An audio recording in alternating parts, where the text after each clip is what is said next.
À tous et à toutes, bienvenue. Bonjour. Bon, je laisse tout le monde arriver tranquillement et nous rejoindre. On est déjà 20 à être connectés en ce jour de canicule. En chaleur, oui. Plaisir que vous ayez malgré tout choisi de vous mettre sur votre ordinateur avec nous, en espérant que vous êtes dans des conditions voilà, pas trop difficiles, que peut-être comme moi, vous avez le ventilo juste là devant vous. Moi, personnellement, là, c'est ma technique. La gourde à portée de main, vous allez me voir boire toutes les 2 minutes. Voilà, s'il y en a qui veulent aller se chercher un verre d'eau parce que vous n'avez pas anticipé, allez-y, prenez le temps parce que on va en avoir besoin. Je me permets de couper le son des personnes qui sont arrivées là pour éviter qu'on ait des bruits parasites. Si vous avez besoin de prendre la parole, vous n'hésitez pas à lever la main sur Zoom et on pourra bien sûr vous donner la parole. Alors, pour les personnes qui commencent à avoir un peu l'habitude de nos webinaires, on commence toujours par essayer d'un peu mieux vous connaître en début de webinaire. Et donc, on a toujours un petit système de quiz au début. Donc, comme d'habitude, c'est ce que je vais vous proposer au fur et à mesure que j'admets les personnes dans la réunion. Normalement, vous devez voir mon écran. Alors, juste avant d'ouvrir le... Vous voyez mon écran? Non, je pense que là, vous ne voyez plus. Pardon, je vais le remettre. Voilà, ce que je voulais. Parfait. Depuis quelques temps, on fait des webinaires tous les 15 jours, soit pour parler design thinking, soit pour parler d'autres thématiques qui sont finalement assez proches aussi de nos thématiques d'innovation en santé. Et donc aujourd'hui, on a la chance d'avoir Maria-Bélène Lopez avec nous, une experte reconnue sur la valeur en santé ou le value-based healthcare, qui va justement tout à l'heure vous présenter un petit peu cette notion et comment concrètement on arrive à mesurer ce qui compte vraiment, c'est-à-dire ce qui compte pour le patient. On a depuis quelque temps aussi lancé un petit jeu sur nos webinaires, en fait, pour vous proposer de gagner un livre qui permet de finalement progresser sur la thématique du webinaire. Et donc, on tire au sort parmi les participants à la fin du webinaire un gagnant. Et donc, le livre, on le choisit avec l'intervenant. Donc là, c'est Maria Bélène qui nous a proposé de vous faire gagner ce livre, The Patient Priority. Bon, qui est en anglais. Donc, j'espère que vous pouvez lire en anglais. On n'en a pas trouvé en français qui était traduit ou qui était équivalent, mais celui-là est vraiment un incontournable.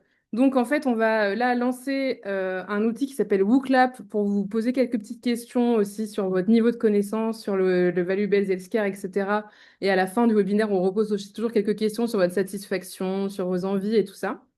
Euh, et du coup, si vous mettez bien votre nom quand vous participez au WooClap, vous pourrez du coup être potentiellement tiré au sort.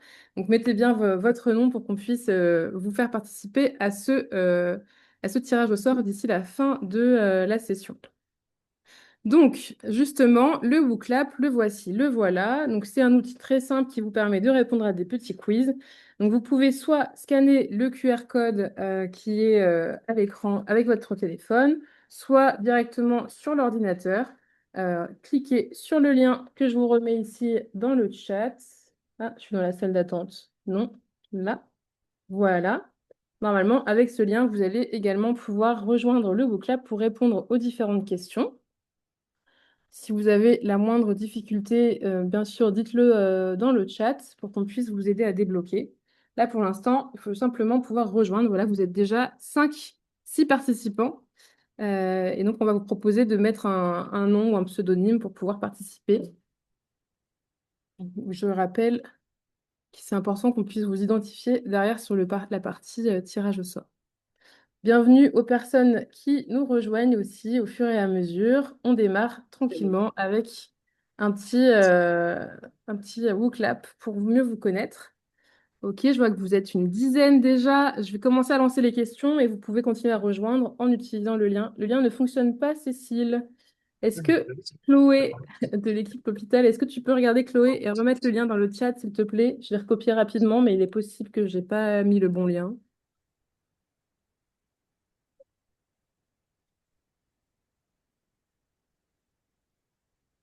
Martin, il a marché quand j'ai rafraîchi. Ah, peut-être que j'ai mis le lien un peu rapidement et qu'au début, ça marchait pas.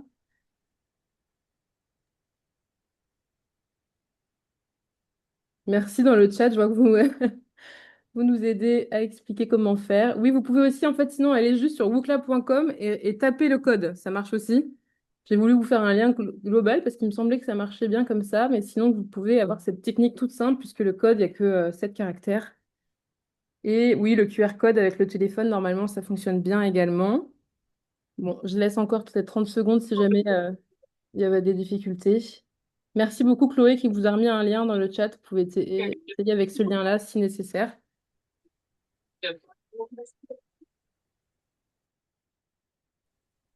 Ok, alors je vais lancer les questions. Je vois que vous êtes déjà une quinzaine, donc je pense que c'est maintenant ça fonctionne mieux. Première question, tout simplement, essayez de mieux vous connaître. Enfin, si vous avez déjà suivi nos webinaires, c'est toujours les mêmes questions. Donc d'essayer de savoir un peu qui est autour de la table. Est-ce qu'on a des pros de santé? Est-ce qu'on a des personnes qui sont en freelance, des étudiants, des personnes qui travaillent peut-être dans les institutions ou des entrepreneurs? Voilà, peut y avoir pas mal de variations et souvent c'est beaucoup de personnalités, de profils voilà, différents dans nos webinaires. C'est aussi la richesse de cette communauté. Donc là, je vois qu'on a pas mal de freelance aujourd'hui, deux personnes qui sont en études, une personne qui est en pause ou reconversion. Il y a toujours quelqu'un qui rentre pas dans les cases. Je suis désolée pour vous. Je sais pas qui c'est, si vous voulez nous dire ce que vous faites, mais j'essaye de mettre un max de catégories. C'est vrai qu'il il manque par exemple une catégorie retraité, que j'aurais peut-être rajouté aussi. Ça peut arriver aussi qu'on ait des personnes à la retraite. Bon, bah, merci déjà pour ces premières réponses. Vous pouvez nous dire de manière un petit peu plus précise ce que vous faites. Ouais, on a une nouvelle personne qui est arrivée. Ah oui, c'est Pauline. Et Pauline, tu peux cocher la case je sais Et plus oui, comment j'ai c'est mis toujours ça, moi. reconversion. Quand j'ai mis en pause ou reconversion, oui, c'est vrai que ça peut être en recherche. T'es en recherche. C'est ça. Ok. Il faudra qu'on renomme la catégorie pour que tu puisses rentrer dedans. Merci beaucoup. Pauline, une de nos fidèles participantes au webinaire.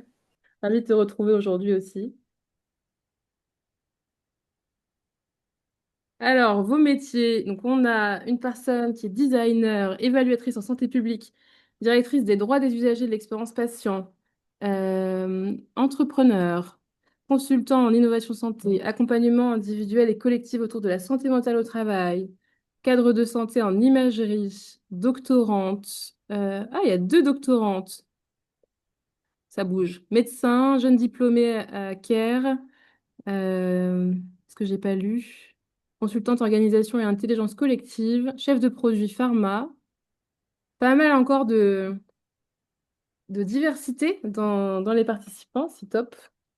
Et bien évidemment, n'hésitez pas aussi au fur et à mesure de ce webinaire à lever la main et à le dire si vous avez envie de partager, parce que j'imagine que parmi vous, il y en a qui ont peut-être aussi de l'expertise sur le sujet, des expériences ou des retours d'expérience à partager. Et c'est toujours aussi très riche, donc n'hésitez pas. Allez, je passe à la question suivante. Quelles sont vos attentes pour ce webinaire? Vous pouvez utiliser le nuage de mots pour nous dire un petit peu pourquoi est-ce que vous êtes connecté ce midi? Qu'est-ce que vous en attendez? Bonjour à Christian qui nous rejoint. On va vous remettre les liens si vous êtes arrivé en cours de route. On est sur un petit outil qui s'appelle WooClap qui nous permet de prendre un petit peu la température. Parce que comme on est nombreux, faire des tours de table en général, c'est un peu long. Donc on passe par cet outil plutôt.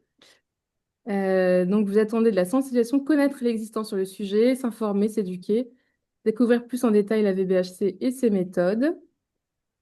Bon, Maria-Bélène, je pense c'est prévu hein, qu'on réponde à peu près à ça. Les indicateurs quali en santé orientée patient. Si tu as envie de rebondir, tu peux, n'hésite pas, hein. Ouais, je en détail, je me dis, ouh, 1 heure, gros challenge.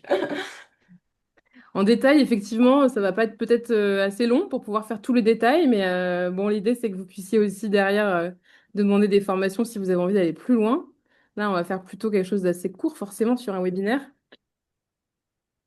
Découvrir des outils concrets, des KPI, des indicateurs quanti-quali, apprendre, s'informer, quels patients sont concernés, découvrir. Bon, il y a vraiment voilà, cette notion de se sensibiliser, découvrir. Ok, merci pour vos réponses. Alors, on aimerait se rendre un peu compte justement de à quel point est-ce que vous connaissez déjà le sujet ou pas. Quel est votre niveau de connaissance ou de confort par rapport à cette notion de soins de santé axée sur la valeur?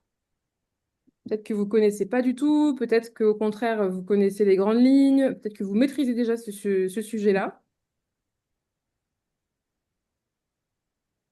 On est plutôt sur des personnes qui découvrent,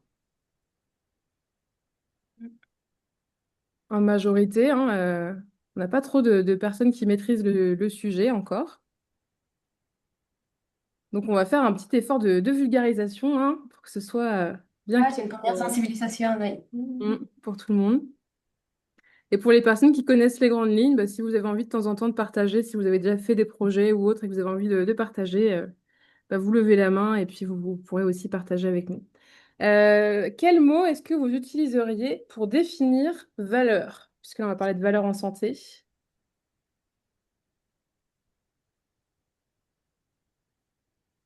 Ah, joli comment comme ça, impact. Ah ouais, le premier mot qui Ah, arrive, c'est impact. elle est jolie rouge comme ça. Ah, ça change de couleur au fur et à mesure. Ouais, mais c'est joli. Usager, éthique, utilité sociale, Ouais. intérêt. On va vous laisser un peu le temps Mhm. de compléter. Oui, alors je vous invite à essayer de faire un mot, parce que c'est un peu le problème de Bouclac, c'est que quand vous mettez une phrase, il la découpe en plusieurs morceaux. Résultat patient, j'aime bien. Impact qui revient. Éthique. Échelle, hein, il y a l'idée de mesure hein, avec l'échelle. Ouais. Ou Euh, là, au passage à l'échelle, je sais pas. le cœur du sujet, à échelle individuelle, plurielle. Mais valeurs au pluriel. Oui, on a différents types de valeurs. La valeur éthique, personnelle, oui. Pourquoi pas. Bénéfice, en Mhm. termes de bénéfice. Objectif aussi qui commence à ressortir un peu. Impact patient. Mhm.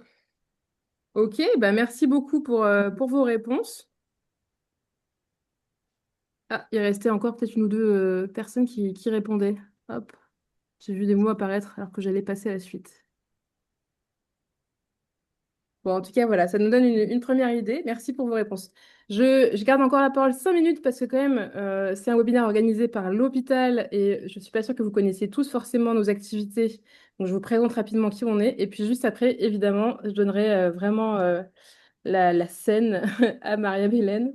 On aura du coup la réponse à cette question, Emmanuel, qui dans le chat demande la définition. Et effectivement, évidemment, on abordera le sujet dans quelques minutes. Donc juste rapidement, vraiment très rapidement, si vous ne nous connaissez pas encore, chez l'hôpital, on est au service des transformations du secteur de la santé et on a une conviction, c'est que tous les acteurs de santé, qu'ils soient à l'intérieur, à l'extérieur du système, qu'ils soient pro de santé, directeurs, patients, ont un pouvoir d'innovation. Et nous, on veut décupler ce pouvoir d'innovation à la fois en donnant des outils concrets, donc des méthodes, des manières de faire qui permettent de savoir comment s'y prendre pour transformer, en créant du lien entre les gens, et donc notamment sur des formats comme ce webinaire, mais aussi des espaces de discussion en ligne, des événements en présentiel. Et puis en inspirant, donc on propose des contenus, notamment des podcasts, mais aussi voilà, des webinaires, etc. On a déjà travaillé avec beaucoup d'acteurs de santé, que ce soit dans le public, dans le privé, des institutions, des établissements, des labos pharma. Et on a une communauté riche et engagée, donc avec des événements réguliers, un Slack où maintenant on a dépassé les 600 membres, un podcast où on a dépassé les 20 000 écoutes, enfin, qu'on mettre ça à jour, et plus de 60 invités. Et on a notamment une première formation qui est sortie depuis 3 ans qui s'appelle Design Thinking Santé, donc qui permet à tout le monde en fait de se former pour pouvoir innover et monter des projets concrets. Donc cette formation a un format hybride avec un peu de présentiel, beaucoup de choses qui se passent à distance pour qu'on puisse vous accompagner dans le montage d'un projet. Donc ça va bien au-delà de la formation, c'est vraiment de la transformation. Et vous pouvez y participer via votre établissement si on crée une cohorte interne ou via des programmes éclaireurs où vous êtes en inter-établissement. Tout ça, bien sûr, qui est Calliope. On a notamment une session découverte qui va avoir lieu le 29 septembre à Nantes. Donc, si vous souhaitez en une journée commencer un peu à découvrir cette méthode Design Thinking, vous êtes les bienvenus. Et derrière, si vous vous inscrivez à la formation complète qui dure 6 mois, on déduit le tarif de cette session découverte. Et on lance aussi des nouvelles thématiques de formation pour vous donner plus de pouvoir d'agir. C'est notamment aussi ces nouvelles thématiques qu'on explore via les webinaires. Voilà, donc ça, vous pouvez le retrouver sur le site de Novissano, qui est notre offre de formation, justement, si vous voulez en savoir un petit peu plus sur les différentes thématiques sur lesquelles on a déjà des formations qui sont proposées, par exemple sur l'expérience patient, sur créer des outils ludiques et pédagogiques en santé, sur le no-code, voilà, pas mal de choses qui arrivent. Mais du coup, aujourd'hui, notre sujet, c'est d'abord la valeur en santé, le value-based healthcare. Et du coup, on va démarrer tout de suite cette partie en donnant la parole à Maria-Bélène. Donc, merci beaucoup d'avoir accepté de faire ce webinaire. On se connaît depuis peut-être un an avec Maria-Bélène. Ah, On se maintenant. suit mutuellement et on s'encourage beaucoup parce qu'on voilà, on a des grosses synergies sur les thématiques et sur la manière de voir les choses. Je suis vraiment hyper contente qu'on puisse te donner la parole aujourd'hui et que les gens soient venus nombreux pour venir découvrir justement ton expertise. Alors, est-ce que tu peux déjà commencer par te présenter, nous dire un peu qui tu es et d'où tu parles? Oui, et franchement, je suis tellement contente de faire ce webinaire avec toi. Comme tu dis, moi, je te suis depuis un moment maintenant et on a parlé et tout. Et j'adore la façon dont tu approches ces transformations de la santé avec des méthodes qui fonctionnent, qu'on voit les impacts au fur et à mesure du temps. Donc, vraiment, merci de m'accueillir dans ton espace, on va dire, comme Avec ça. plaisir. Je me présente, bon, comme ça un peu rapidement, moi je viens d'un parcours scientifique. Moi j'ai fait un doctorat en neurosciences parce que j'adorais comprendre le fonctionnement du cerveau et pourquoi on construit la pensée telle qu'on est. Et à un moment j'ai dévié, donc j'ai dévié pour faire ce qu'on appelle un master, un MBA, donc un master en administration d'entreprise. Et c'est au moment de ce master, je devais faire une mission dans une entreprise. Et dans cette entreprise, la mission, c'était, OK, en fait, on trouve une stratégie pour les 36 pays où on travaille pour plus de la quinzaine de domaines thérapeutiques dans lesquels cette entreprise, elle avait des activités. Donc, 36 pays, 15 domaines thérapeutiques, une stratégie, c'était quelque chose de... Voilà, ça demandait un peu de compréhension du système de santé. Et j'ai eu la chance de tomber à un moment, c'était à Santé Expo, je me souviendrai toujours, à une conférence de Karolinska, la grande université en Suède, qui présentait sa transformation vers le BBHC. Ça, c'était en 2017-2018 à peu près. Et à peu près en même date, il y a eu une conférence à Paris, à la chaire de l'UNESCO, où il y a les personnes qui ont créé les Value Based Care, donc je vais vous présenter, qui sont apparues après pour faire une conférence sur ce sujet-là. Donc, du coup, j'ai été mordue. En fait, ça m'a vraiment attrapée et je suis partie à l'université de Harvard à me former pour bien comprendre qu'est-ce que c'est et comment les mettre en place. Et par la suite, j'ai pu faire de nombreuses autres formations comme les ceintures des différentes couleurs qui existent avec les Value Based Center Europe qui accompagnent l'implémentation depuis 2008. Donc, il y a quand même 18 ans d'expérience derrière avec plus de 4000 implémentation réussie. On dit réussie, c'est que les acteurs, ils ont réussi à les mettre en place, et ils ont réussi à passer à l'échelle et c'est soutenu pendant plus de 3 ans. C'est pas des initiatives qui débutent et qu'après elles s'effacent en fait. Et aussi avec une autre organisation qui s'appelle IHOM, ou qui organise pareil un congrès international. Donc c'est vraiment un écosystème, si on peut l'appeler comme ça, en termes du monde qui ramène ces thématiques de la valeur en santé depuis 20 ans maintenant. Cela fait 20 ans que cela a été mis en place. Et du coup, toi, tu as créé un institut en France. Tu veux nous en dire un Ouais. petit mot? Alors, donc du coup, comme je disais, j'ai travaillé pour l'entreprise, j'ai eu la chance de pouvoir aller la mettre en place, en implémenter dans différents pays dans le monde. Donc, une expérience très proche en Espagne, mais aussi en Colombie, en Arabie Saoudite, beaucoup en France. Donc, à comprendre quel est similaire par rapport à tous les systèmes et qu'est-ce qui est, on va dire, unique à chaque pays. Hein, parce qu'on toujours on dit en France, on a un système qui est unique, il y a des choses qui sont similaires à des autres et tout. Donc, je suis partie en Espagne. En revenant en France, je me suis rendu compte à quel point ces sujets étaient très peu connus. En fait, même si dans les mondes, et on les voyait rien que dans les pays voisins, hein, l'Espagne, l'Italie, la Belgique, ils ont tous mis des politiques pour y aller vers la transformation. Je me baladais dans les couloirs en différents hôpitaux en France et en fait, pas grand monde connaissait. Et on voyait les mêmes difficultés pour lesquelles la valeur en santé elle était créée. Donc vraiment, des fois, des services où il n'y avait pas de médecins, genre des services où il n'y avait pas de pneumologues, par exemple, ou les grandes difficultés du budget, tout ça. Donc à un moment, c'est vraiment parti d'une, comment dire, une conviction de dire, OK, j'ai pu faire ça dans différents pays, dans le cadre d'une entreprise. Maintenant, j'ai vraiment cette envie, cette volonté D'accélérer ça en France, parce que pour qu'on amène à créer un changement qui vraiment, en fait, qui perdure, il faut que 10% d'une population impliquée soit concernée ou consciente que ça existe, en fait, et qu'ils puissent comprendre ça. Et c'est pour cela qu'on a mis en place les partenariats avec les Bali Bay Center Europe pour faire les trois niveaux. Donc, le premier, c'est toujours de la culturation. Donc, un peu comme ce webinaire, on participe à différents niveaux. On crée ou on essaie de produire énormément de contenus gratuits finalement pour que les gens découvrent un peu à quoi ça sert parce que ça regroupe plusieurs aspects des choses qu'on met en place, de l'expérience patiente, les prompts, qu'on en parle de plus en plus, tout ce que tu enseignes dans le design thinking. Voilà, c'est dans cette empathie de comprendre les problèmes et comment les mettre en place. Et ensuite, on a la partie formation parce qu'il y a, OK, réellement comprendre qu'est-ce que cela veut dire. Et moi, je dis, c'est toujours comme un oignon, en fait. Plus on ouvre, plus on découvre des couches de profondeur parce que dans la valeur en santé, comme c'est un changement, une transformation par la valeur qu'on crée pour les patients, les résultats du système, quels sont ces résultats du système, du coup, ça va même jusqu'au modèle de financement de ces modèles-là. En France, on est encore comment dire, au début. Et à la fin, la troisième marche de cette transformation, c'est identifier des établissements, des situations, des équipes qui, en fait, ont déjà fait plusieurs des étapes, ont déjà mis plusieurs pièces de puzzle, et qu'il leur manque une ou deux pièces pour réussir à vraiment avoir cette transformation dans la façon dont les équipes travaillent et appréhendent la création de cette valeur et du coup rentrer dans ces cercles qu'on appelle vertueux, ces cercles apprenants où chaque fois, on est poussé par cette amélioration des résultats pour les patients, en fait. C'est ça un peu toute la logique derrière. Donc voilà un peu ce qu'on fait nous à l'Institut. Merci beaucoup. Bah, du coup, je te laisse la main si tu veux, parce que tu avais préparé aussi de ton côté des slides pour pouvoir justement nous partager un petit peu plus d'éléments un peu théoriques et mieux comprendre que recouvre ce terme de valeur en santé. On va pouvoir Ah, commencer un peu à répondre aux attentes et aux questions qui ont émergé là pendant le début du webinaire.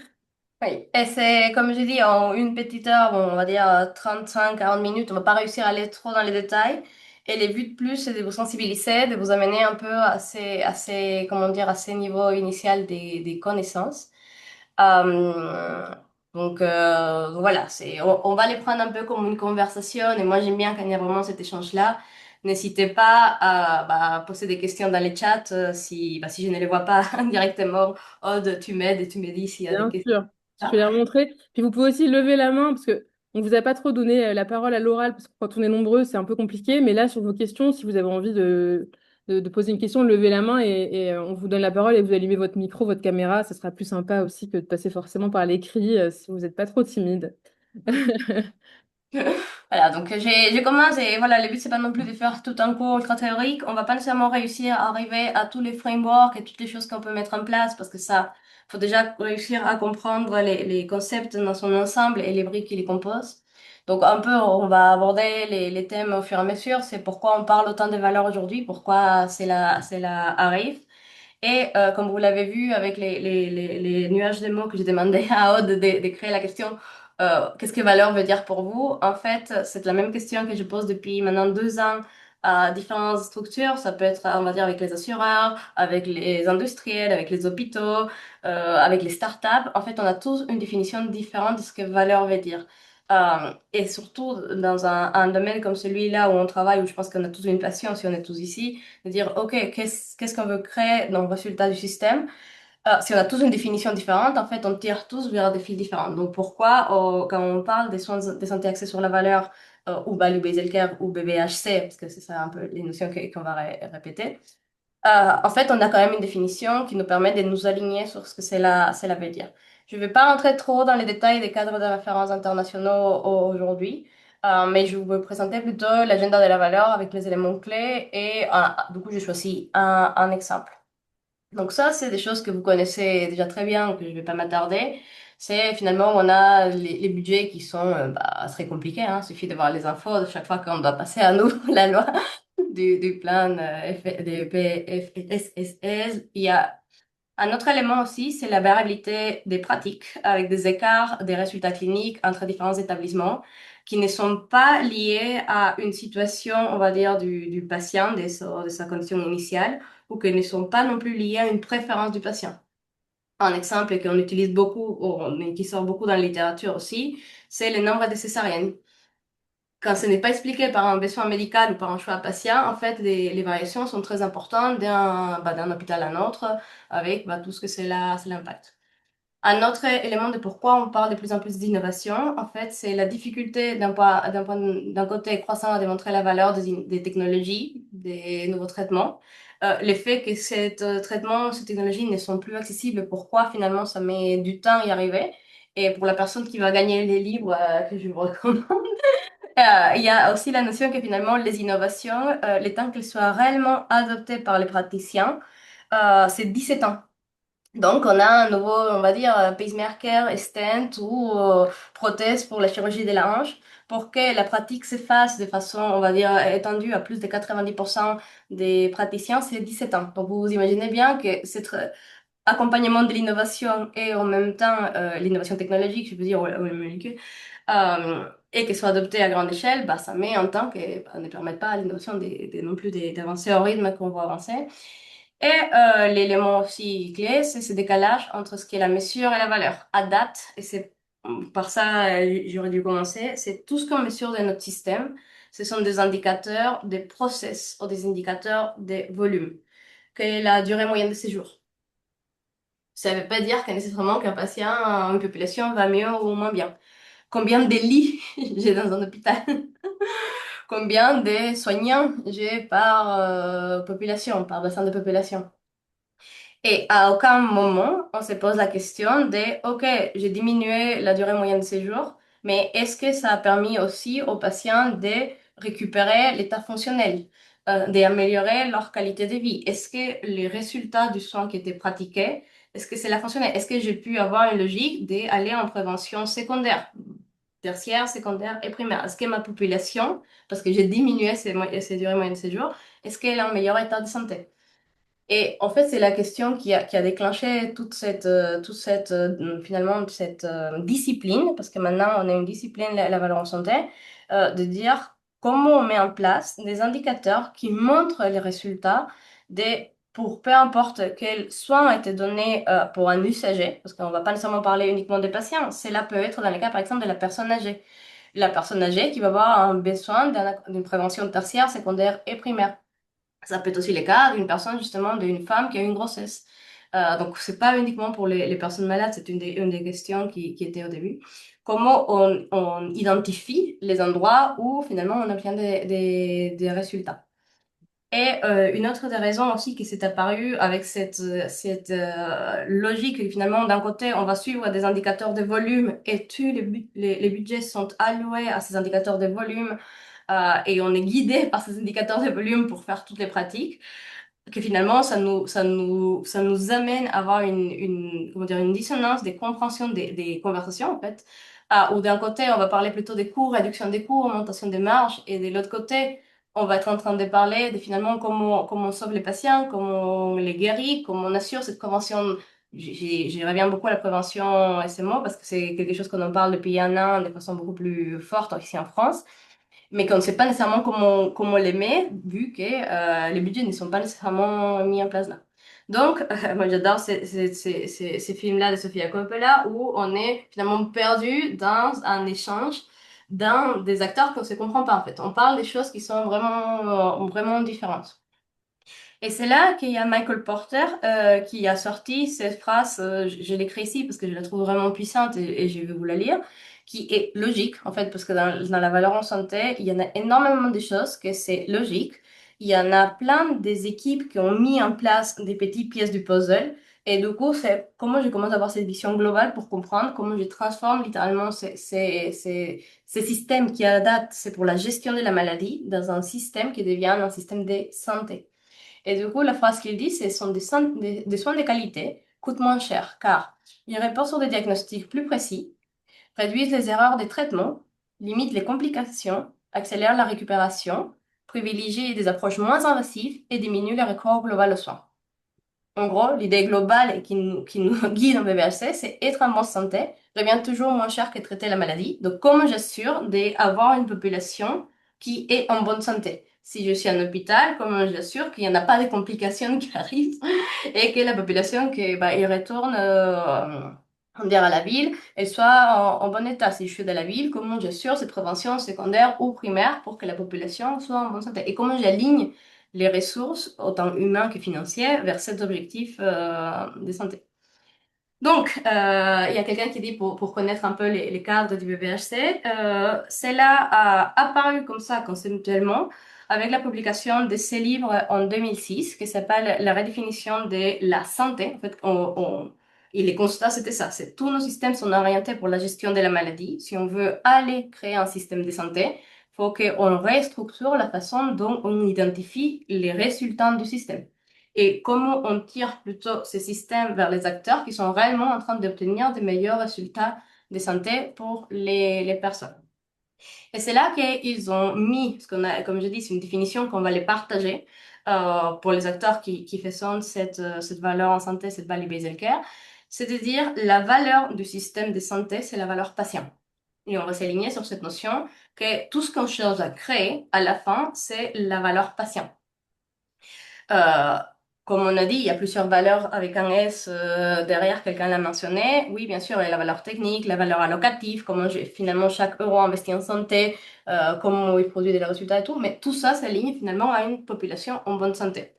Et l'équation qu'ils ont proposée, du coup, Michael Porter et Elizabeth Teisberg, que ce sont deux professeurs de l'université de Harvard, et ils ont dit que ce sont les résultats de santé qui sont pertinents pour les patients. Donc, les patients, ils prennent une voix très importante de qu'est-ce que ces résultats veulent dire, divisé par la totalité des ressources mobilisées sur l'ensemble de la trajectoire des soins.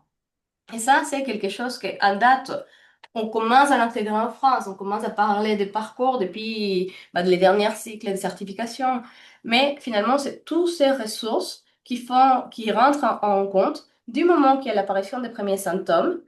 Et ça, je pense que quand vous faites du design thinking, la mise en place de finalement qu'est-ce qui se passe avec les patients, c'est des choses que vous allez les voir et les utiliser tout le temps, parce que c'est la base, en fait, c'est de comprendre du moment qu'il y a les premiers symptômes, au moment qu'il y a les diagnostics, au moment qu'il y a les traitements et par le suivi long terme, ce sont quoi toutes ces ressources qui sont mises en place pour obtenir quel résultat?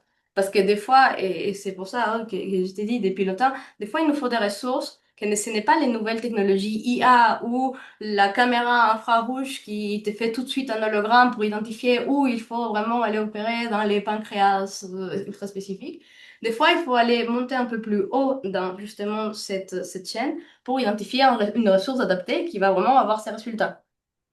Et on a toujours cette logique de, nous, on va réfléchir, OK, est-ce qu'on est en train d'améliorer les numérateurs ou les dénominateurs? Donc, les numérateurs, ce sont tous ces résultats cliniques qui sont mesurables, ce qu'on utilise déjà actuellement, par exemple, en diabète, ça va être les HbA1c1, donc les taux des hémoglobines glyquées. C'est les choses que les médecins vont regarder. L'expérience patient, ce qu'on appelle les PREMS.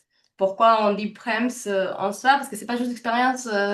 Salut, Aude, est-ce que les webinaires t'a plu? Ça t'a paru une bonne expérience? Non, on va utiliser quand même des questionnaires qui sont validés avec des tests psychométriques pour réussir à, si je vois Aude qui me dit, OK, Aude, ton expérience, ça s'est passé comment? Et tu vas me donner un peu une réponse comme je vous ai fait au début avec la question de quel est votre niveau d'essence. En fait, 1, 2, 3, 4, on va choisir. Et peut-être, on a déjà lu plusieurs choses sur la valeur en santé, mais juste aussi les niveaux 1. Ça veut dire que je ne perçois pas, que je ne connais suffisamment pour dire que je suis un expert, que je peux en parler. Et ça, c'est très personnel aussi de chacun. Et c'est la même chose pour les indicateurs qu'on va appeler les prompts. Je vais vous détailler un peu derrière qu'est-ce que ça veut dire. C'est les résultats, les résultats rapportés par les patients. Donc, toujours avec cette même logique, parce qu'en valeur en santé, on va pas juste passer par la sensation ou l'émotion, on va l'identifier, mais en suivant des méthodes rigoureuses, scientifiquement validées. Et les dénominateurs, c'est bien sûr la notion des coûts directs et indirects. Dans ces coûts, pour que vous compreniez qu'est-ce qui rentre aussi, c'est tout le temps, les temps du soin. Et par exemple, des fois, ça arrive quand on se dit, OK, c'est les temps, on va quantifier 30 minutes pour le temps avec l'infirmière et 15 minutes avec les chirurgiens. J'invente là. Et du coup, j'ai dit 30 minutes plus 15 minutes, multiplier les coûts de chacun de ces unités. Voilà, ça coûte, j'invente, 300 euros, c'est temps du patient. Mais je me rends compte qu'en fait, non, j'ai un turnover qui est très important. Donc finalement, l'infirmière, les temps réels qu'il donne aux patients, parce que c'est ça, c'est les temps disponibles pour interagir entre une personne qui a une connaissance et une personne qui en a besoin, donc les patients. Finalement, parce que j'ai un turnover beaucoup trop important, bah finalement, ça me coûte beaucoup plus cher parce que je dois passer beaucoup plus de temps à former ces acteurs, je dois passer beaucoup plus de temps à faire d'autres actions. Donc finalement, mes coûts, ils augmentent par des choses que je ne les voyais pas au début. Et du coup, c'est quoi toutes les ressources humaines mobilisées pour que cette interaction entre ces deux personnes se passe, pour quel résultat j'obtienne à la fin de ces trajets. Si Aude, je pars trop théorique, tu me ramènes à... Non, je trouve que c'est très clair. Je te remercie vraiment de prendre la peine justement de redonner les définitions de base parce que effectivement le terme, enfin, on le voit passer, mais on ne sait pas toujours ce que ça signifie. Donc là, tu vois, tu reposes les bases de manière très claire. Je l'ai mis dans le chat, hein, mais pour les participants, participantes, vraiment n'hésitez pas à partager vos remarques et ou vos questions si vous avez envie d'avoir des exemples, si vous trouvez voilà, qu'il y a des choses qui vous avez besoin de plus de clarification ou autre. Enfin, vraiment. Le but, c'est que ça puisse être participatif. J'imagine qu'il n'y a pas de questions si tu les rappelles, mais franchement, sentez-vous à l'aise. Je ne suis, comment dire, je crois que vous voyez les petits accents qui traînent derrière. J'adore les questions, j'adore parler. J'ai une tendance à parler vite, donc n'hésitez pas aussi à me dire si je parle trop vite. Je voulais partager comment dire, cette définition-là qui a été retravaillée par les NHS de Grande-Bretagne en 2019. Ils ont sorti un rapport parce qu'ils se sont dit, OK, 2006, la valeur en santé, elle existe. Depuis 2006, il y a de nombreuses choses qui sont passées d'un point de vue international pour commencer à en fait l'adopter à chaque pays. Donc, j'aime bien cette définition des NHS parce que c'est un système comme les nôtres, en fait, dans le sens où on veut que tous les citoyens ont accès à une santé de qualité. En fait, on tend vers ces systèmes, ces modèles-là. Et du coup, eux, comme ils amènent ces définitions, c'est la valeur, c'est l'utilisation équitable, soutenable et transparente des ressources disponibles pour obtenir des meilleurs résultats de santé et une meilleure expérience pour chaque personne. Et moi, j'adore cette image parce que c'est ce qui est vraiment représente quand on commence à travailler et à mettre en place cette notion de valeur en santé dans notre pratique. En fait, on n'est pas en train de chercher l'égalité, on est vraiment en train de chercher l'équité. Et ce qui nous sort un peu des pratiques qu'on peut avoir en habitude dans la santé, où on va dire, non, pour la population, les minimums des choses qu'on doit faire, c'est, j'invente une visite avec les généralistes une fois par an. Donc là, on est à nouveau en train de mettre un indicateur volume pour dire comment je vais atteindre un résultat de santé. Mais il y a certaines personnes qui peut-être n'ont pas besoin de ça. Et il y a peut-être des personnes qui en ont besoin de, on va dire, beaucoup plus de ces éléments-là. Donc, comment je donne ce qui est nécessaire au bon patient au bon moment? Et c'est cette logique que finalement dire, OK, vraiment, il faut que je comprenne, dans le coup, c'est qui les différentes populations des patients que j'ai et c'est quoi ces différents besoins pour pouvoir assurer cette équité. Je rebondis là-dessus parce que, et puis après, je vais te remonter une question qu'il y a eu aussi dans le chat. En fait, finalement, ça rejoint une notion de base en santé publique qui est la notion d'universalisme proportionné, qui est assez méconnue aussi quand même, je trouve, enfin, à part pour des gens qui ont vraiment fait des études de santé en médecine ou autre, mais de vraiment se dire, notre système de santé, il est censé prendre tout le monde en soin, donc il est universel, mais de façon proportionnée, et donc effectivement mettre plus de moyens pour les personnes qui ont plus de besoins. Et moi, tu vois, c'est un truc qui me questionne beaucoup souvent sur les nouveaux usages numériques. Quand je vois des politiques de santé publique qui mettent beaucoup de financement dans le développement d'outils de prévention numérique, où finalement, jusqu'à maintenant, ces outils-là, ils continuent de ne toucher en priorité que des personnes qui en ont le moins besoin. Ouais. Donc, c'est vrai que c'est des points, je trouve, qui sont intéressants aussi à remettre un peu en perspective aujourd'hui sur où est-ce qu'on met les moyens et quel impact ça peut avoir. Et donc, typiquement sur la prévention, de pouvoir se dire, oui, OK, on met de la prévention numérique, mais on met aussi en place des démarches d'aller vers, des camions qui vont aller dans les zones éloignées du soin, etc. Et ça aussi, en fait, c'est hyper important pour que tout le monde ait accès à la santé. Ça a beaucoup de sens. Je te remonte la question d'Armel dans le chat. Elle revient sur la définition que tu as donnée avec la formule mathématique. Le numérateur, on est sur la qualité de vie ou sur l'amélioration de la qualité de vie, c'est-à-dire un delta, une différence qu'on calculerait. Alors, à date, il y en a plusieurs équipes dans le monde qui sont en train vraiment de chercher comment à la fin avoir un coefficient final et tout. Il y a un papier qui a été publié en 2019 pour la personne âgée, parce que du coup, peut-être ce qui était beaucoup plus poussé, c'était la gestion de la personne âgée. Pourquoi? Parce que ces indicateurs, on va dire, des qualités de vie, on a bien sûr des ultra classiques qui sont utilisés, mais cela va changer aussi en fonction de ce que nous on appelle, c'est la condition médicale. Euh, ça va pas être les mêmes indicateurs tous groupés. En fait, c'est pas un prompt qu'on utilise, ce sont plusieurs. Si, par exemple, la condition que moi j'ai, c'est l'anxiété-dépression, que si la condition que j'ai, c'est une chirurgie du genou et de la hanche, en fait. Parce que ça ne va pas être en soi les mêmes informations que je vais chercher à mettre en place. J'ai une slide juste après pour dire, OK, c'est quoi les indicateurs qu'on choisit et comment c'est fait, parce qu'il y a toute une, comment dire, depuis 2012, il y a une organisation non gouvernementale internationale qui travaille avec à nouveau une méthode qui s'appelle Delphi Double Aveugle. Donc, c'est une méthode scientifique pour identifier, en partenariat entre patients et médecins, ce sont quoi les indicateurs qu'on choisit. Et du coup, c'est fait dans un contexte international. Ça prend longtemps, ça prend presque 2 ans pour identifier ces indicateurs.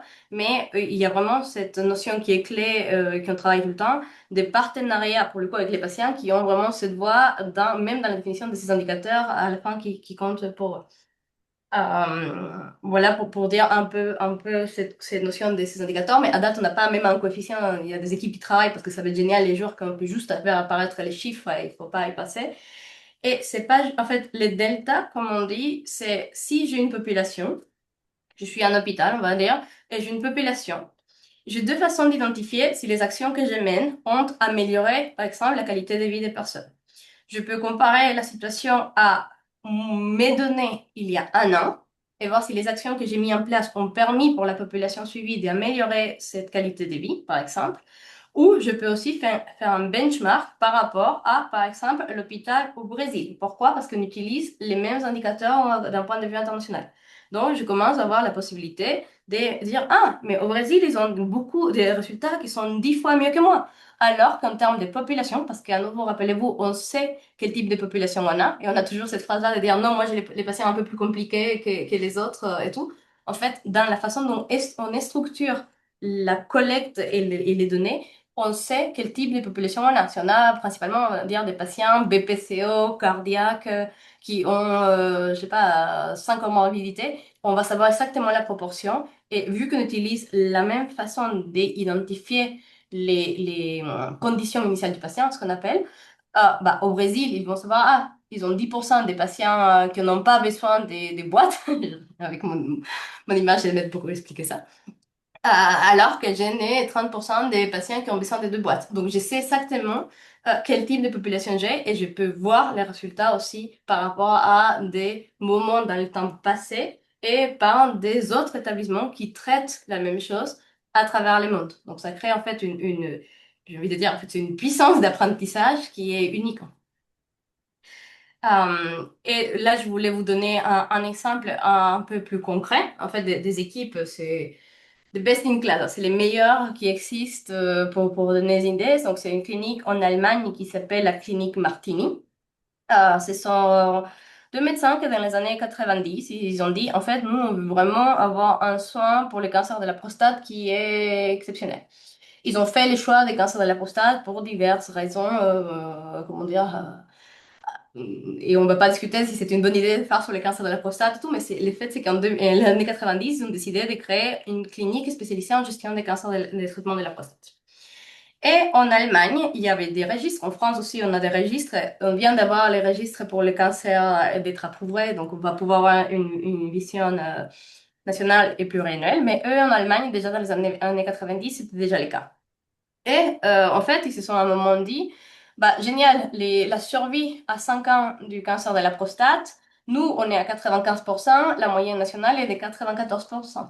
Qu'est-ce qui se passe quand on voit ces données-là? Génial, on est les meilleurs, super, on a 1% de plus que la moyenne allemande. Mais ces personnes-là comment dire, la personne qui a décidé de créer cette clinique spécialisée, ils sont vraiment collés à l'hôpital d'Hambourg, hein. C'est un bâtiment à côté de l'hôpital d'Hambourg. Il a dit, OK, on a réussi à résoudre le problème de survie au cancer de la prostate, mais qu'est-ce qui se passe par rapport au vécu des patients qu'on a traités par chirurgie à ces cancers de la prostate? Qu'est-ce qui s'est passé avec eux? Donc, ils ont posé à ces patients la question de l'incontinence urinaire à un an et la dysfonction érectile sévère aussi à un an. Et des autres indicateurs que je ne vais pas tous les mesurer là, mais ils se sont dit, OK, en fait, on parle au patient et qu'est-ce qui se passe? Les chiffres, en fait, elles parlent d'elles-mêmes parce ils se sont rendus compte en posant la question et en collectant la donnée. Et ça, ils ont commencé dans les années 92. Donc, c'est vraiment toute comment dire, ils ont une base de données maintenant incroyable. La moyenne allemande pour l'incontinence urinaire, qui est en gris, c'était de 43,3% après une chirurgie des cancers de la prostate. Dans cette clinique, c'était de 6,5. C'est-à-dire que uniquement 6,5 des patients, ils avaient une continence urinaire à un an. Et quand on parlait de la dysfonction érectile sévère à un an, la moyenne Allemagne, c'était de 75,5%. C'est-à-dire, je me fais opérer, j'ai un risque de 75,5% d'avoir le reste de ma vie une dysfonction érectile sévère. Du coup, pas moi, mais c'est pour donner un peu l'exemple. Moi, je ne serais pas opérée comme ça. Et eux, cette clinique-là, ils avaient un 34,7%. Donc, quand je suis patient et que je sais les types de données que je peux avoir, ça dépend où j'y vais. En fait, c'est l'hôpital lambda, mais peu importe s'il est à côté de chez moi versus la clinique Martini. Bah, en fait, les gens ont commencé à beaucoup aller à cette clinique Martini. La donnée, elle était présente dans le registre et tout. C'est le fait que maintenant, la clinique Martini, il réalise 10% de toutes les prostatectomies d'Allemagne. C'est une clinique, un volume qui est gigantesque. Ça aussi créé le modèle allemand que maintenant, en fait, les prostatectomies comme ça sont faites uniquement à certains endroits. Mais cela a aussi permis à tous les acteurs d'Allemagne d'améliorer de manière exponentielle leurs résultats. Pourquoi? Parce qu'on commence à se dire, OK, en fait, personne veut dire, ah, moi, ma population, elle est à 75,5% des dysfonctionnements érectiles sévères, je vais rien faire, ça va? Non? C'est en tant que, quand on est dans les soins, on a tous cette envie de dire, OK, comment on améliore pour que les résultats pour les patients ils aillent mieux quand on a la donnée et qu'on commence à en avoir. C'est un levier de changement et des motivations. Et il y en a plusieurs études même qui montrent des engagements des soignants et des qualités de vie des soignants parce que du coup, en fait, ils retrouvent l'essence de leur métier. C'est l'affiche. On peut le voir, l'impact qu'ils sont en train d'avoir dans la vie des autres êtres humains. Donc, bon, assez puissant. Je regarde un peu l'heure, parce que là, finalement, on Ouais, va... il va nous rester peut-être 5 minutes d'intervention avant de faire OK. notre petit quiz de fin et notre taux de conclusion. Donc, si tu as un ou deux messages clés que tu as envie de passer. Mais en tout cas, cet exemple, il est hyper intéressant. Merci beaucoup d'avoir illustré avec un exemple concret, de voir finalement pour le patient, au-delà de la survie, il y avait plein d'autres critères qui avaient beaucoup d'impact. Et quand on les mesure, on a des différences assez flagrantes, quoi. Ouais, et du coup, tu vas mesurer les résultats. C'est, comment dire, c'est une étape. Les fameux prompts qu'on en parle, les prompts, ce sont des outils qui nous permettent de mesurer. Et c'est pour ça que depuis le temps que moi je vois tout le travail que vous faites à l'hôpital, le derrière c'est OK, comment aussi les soins, il y a un design du parcours du soin qui est donné pour assurer un bon état de santé en fait, pour que ces résultats ils continuent à s'améliorer. Et on rentre dans cette boucle, bon après il y en a plusieurs éléments. Donc finalement, ce résultat, il est défini de ces deux manières. C'est, OK, les résultats cliniques d'une procédure, d'un traitement ou d'une intervention, mais aussi l'état ou ressenti du patient après le traitement ou l'intervention. Et tous ces indicateurs qu'on a, des processus, des structures, des RH et les 20 000 trucs qu'on suit à date, en fait, leur but, à la fin de tout ça, on se dit que oui, si on a des bons processus, peut-être on va avoir des meilleurs résultats. Mais en fait, on peut les mesurer. Et c'est un peu le but derrière, c'est comment on mesure ces résultats de santé et qu'est-ce on l'a obtenu. Donc, je vais finir sur ça parce que c'est des termes que vous avez utilisés, les proms, prems, croms. Donc ça, c'est une slide qui est partagée par les docteurs Virginie Luce Garnier. J'ai demandé l'autorisation pour pouvoir l'utiliser parce que je trouve qu'elle explique de manière exceptionnelle qu'est-ce que c'est ces acronymes qu'on voit comme ça. Très rapidement, les croms, donc les résultats rapportés par les cliniciens, c'est ce que les médecins ils vont regarder, la glycémie, la ration calorique, etc. Les proms, c'est OK, j'ai mangé ma pomme. Est-ce que j'ai ressens encore de la faim ou est-ce que je suis rassasiée? Si j'ai mangé la pomme, est-ce que j'ai des nausées ou j'ai de l'énergie? En fait, qu'est-ce que moi je ressens en mangeant cette pomme? Les prems, l'expérience patient, c'est OK, j'ai mangé cette pomme, quelle était la saveur, la texture, l'originalité, les émotions. Parce que si je mange, et c'est ça qu'elle dit, et j'adore, une poignée de criquets, donc je ne mange pas personnellement une poignée de criquets, mais si je mange une poignée de criquets, peut-être ma glycémie, ma faim et tout ça, ça va être igual qu'en mangeant ma pomme, mais par contre, mon expérience, la saveur, la texture, ça va pas être pareil. Et en valeur en santé, un élément qu'on dit, c'est, en fait, c'est on doit avoir dans les processus de soins, cela ne doit pas nous créer de l'anxiété ou du stress ou un mal-être en fait. Et c'est des choses qu'on peut suivre, identifier, comment c'est organisé ces processus du soin qui finalement me respectent en tant qu'individu et quelle est l'expérience que je ressens. Parce que si derrière je vais partir avec des traumatismes à plusieurs années par la suite, suite à ces processus-là, il suffit avoir eu plus d'un enfant, il y en a une des deux expériences qu'on va le raconter avec beaucoup d'émotion parce qu'il y en a tellement de choses qui se passent à ce moment-là. Et à la fin, ce qu'on va dire, c'est la satisfaction, c'est j'aime ou je n'aime pas. Donc, pour le coup, ça m'a permis de faire vraiment une petite aperçu d'un domaine qui rentre et je vous raconte pas à quel point il est très très vaste parce que j'ai 20 000 slides que je n'ai pas pu vous partager. Parce Oui, que on est forcément frustré parce qu'un webinaire, c'est toujours trop court. Ça reste un peu le principe d'un webinaire. Mais je trouve que tu nous as permis de vraiment comprendre les bases et avoir des notions claires en tête. Et merci vraiment beaucoup pour ce partage et pour l'effort pédagogique. On voit que tu es une super pédagogue pour pouvoir permettre à tout le monde de comprendre un peu mieux ces notions. Et donc justement, hein, comme beaucoup des webinaires qu'on organise, on réfléchit pas mal avec Maria Belen sur des partenariats pour faciliter la diffusion de ces formations. Elle a déjà des formations qui sont disponibles, donc je vous invite vraiment à aller voir sur l'Institut du VBHC pour pouvoir vous former si vous voulez aller beaucoup plus loin là-dessus et continuer à échanger avec elle. On avait envie de voir justement si avec une petite intervention d'une demi-heure, vous aviez pu progresser sur ce sujet. Et du coup, on va vous reposer sur WooClap la même question que tout à l'heure.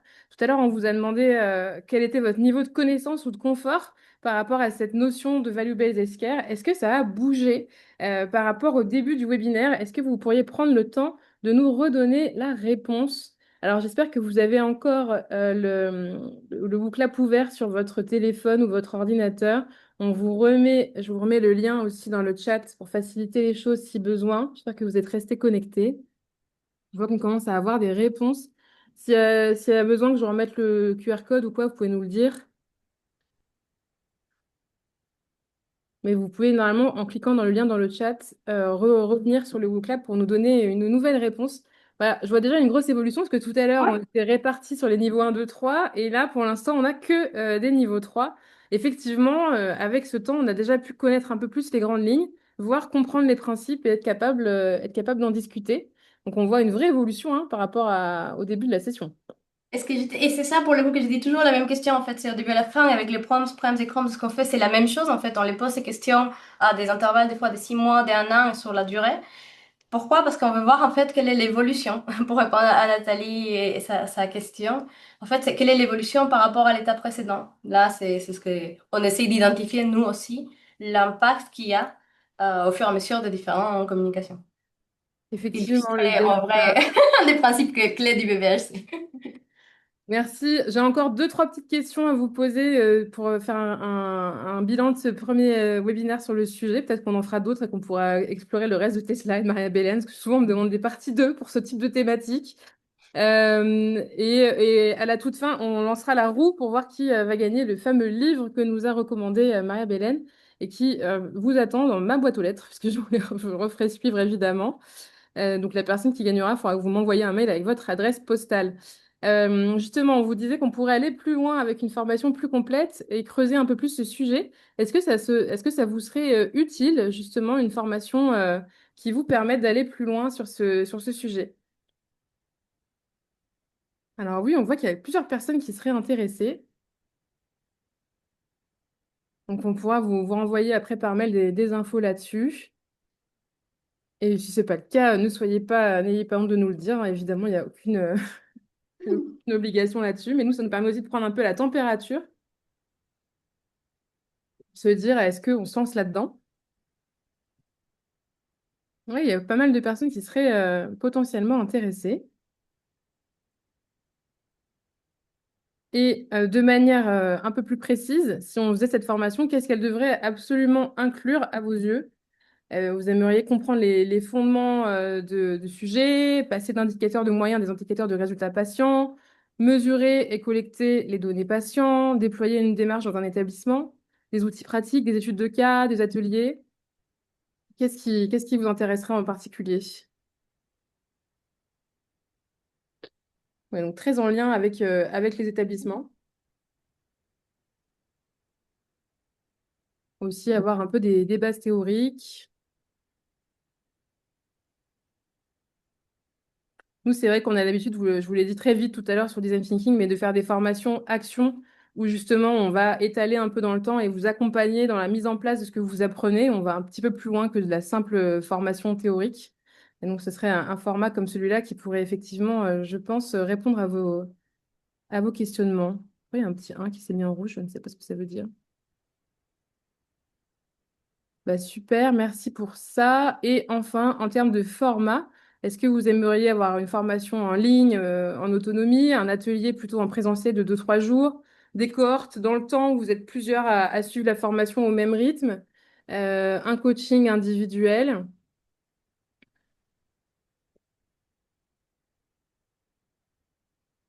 Il n'y a jamais de consensus très fort sur ce type de questions. Non. Mais souvent, on fait un peu des mélanges de tout ça.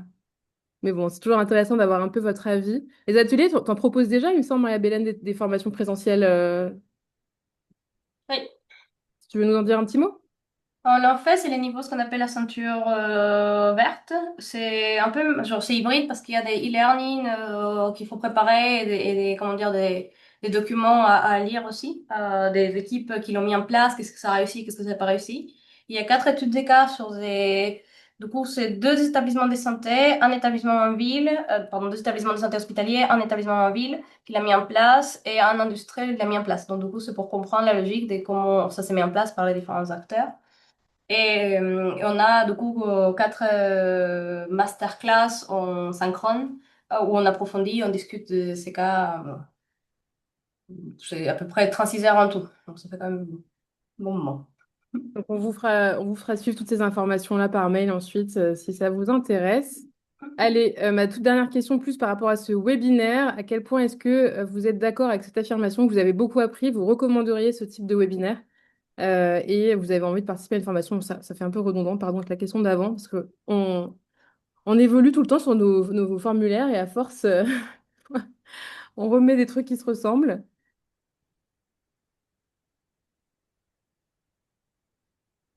Vous avez l'air d'être plutôt content. Peut-être des personnes qui avaient déjà un niveau de connaissance important et qui n'ont pas encore forcément appris beaucoup. Et effectivement, les temps de webinaire sont toujours courts.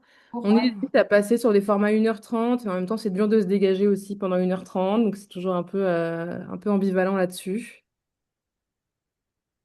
Mais on est à peu près à l'heure, on respecte les minutes. Oui, bah, c'est pour ça aussi, hein. Merci. Bah, alors, on va finir avec ce petit tirage au sort. Donc, je vous rappelle, le livre qui a été recommandé par Maria Belen, c'est The Patient Priority de Stéphane Larson, Jennifer Clausen et Josh Kela. Donc, si vous ne le gagnez pas, vous pouvez aussi le retrouver par vous-même et le lire. On n'a pas d'action dans cette boîte d'édition, mais je trouve que recommander des ressources, c'est aussi une bonne manière de pouvoir aller plus loin au-delà Mm. des webinaires. Et donc, je vais lancer la petite roue. C'est hyper ludique, j'adore ce truc. Sur WooClap, il y a une roue. Et du coup, on va savoir tout de suite qui a gagné le livre. Attention, hop, c'est parti. Et c'est Florence Secula qui remporte le livre. Félicitations, Florence, je vois que tu es connectée. Si tu veux, tu peux dire un petit mot. Et surtout, il faut que tu m'envoies par mail tes coordonnées postales pour qu'on puisse te faire parvenir le livre par courrier. Félicitations. Merci à vous tous et toutes de vous être connectés sur ce webinaire. J'espère en tout cas que vous aurez pu apprendre des choses utiles, que vous aurez pu un peu assouvir votre curiosité vis-à-vis de ces formations et vis-à-vis de cette thématique du VBHC. Si vous voulez en savoir plus, en tout cas, sur cette thématique, bah, n'hésitez pas aussi à nous recontacter, à recontacter Maria-Bélène. On vous fera suivre toutes les infos. Et sur notre site, vous pouvez retrouver toutes les infos sur la formation Design Thinking, sur notre communauté Slack, le podcast Les Transformateurs, avec pas mal d'épisodes où on interviewe des personnes qui se bougent pour faire bouger les choses dans la santé, et tous les événements à venir. notamment le Futurathon, prochain événement en présentiel à Nantes, où vous pourrez partir en immersion dans le futur et imaginer des solutions de la santé en 2040. Voilà, donc si vous voulez plus d'infos, n'hésitez pas, c'est les 24 et 25 septembre à Nantes. Merci pour tous vos commentaires dans le chat, je vois que vous nous envoyez des remerciements. Ça fait chaud au cœur et vraiment, encore une fois, grand merci à toi, Maria-Bélène, pour son intervention Oh, aujourd'hui. à toi vraiment. Et à vous tous pour m'écouter. Merci beaucoup de porter ce sujet qui est hyper intéressant. Et oui, je vous invite vraiment à suivre Maria-Bélène sur LinkedIn. Elle partage beaucoup de contenus qui vous permettront de vous continuer à vous acculturer tranquillement avec des jolis petits carousels et des choses rapides à lire. Donc, pour se nourrir au quotidien, c'est pas mal. Donc, allez-y, foncez si vous ne la suivez pas déjà sur LinkedIn. Merci beaucoup. Passez une bonne après-midi à toutes et tous. J'espère que vous n'aurez pas trop chaud. Et Voilà. on vous donne rendez-vous à la rentrée pour nos... parce que là, pendant l'été, on va arrêter un peu les webinaires, mais vous pouvez retrouver tous les replays sur la chaîne YouTube. Vous pouvez vous écouter tous les podcasts si vous avez envie de continuer à vous nourrir. Et on se retrouvera en septembre pour les prochains webinaires. Inscrivez-vous à la newsletter si vous voulez être sûr de ne pas les louper. Toutes les infos hein, sont sur le site L'Hôpital. Vous les retrouverez facilement. Merci beaucoup. Bon après-midi à tous et à toutes. Ciao. Au revoir.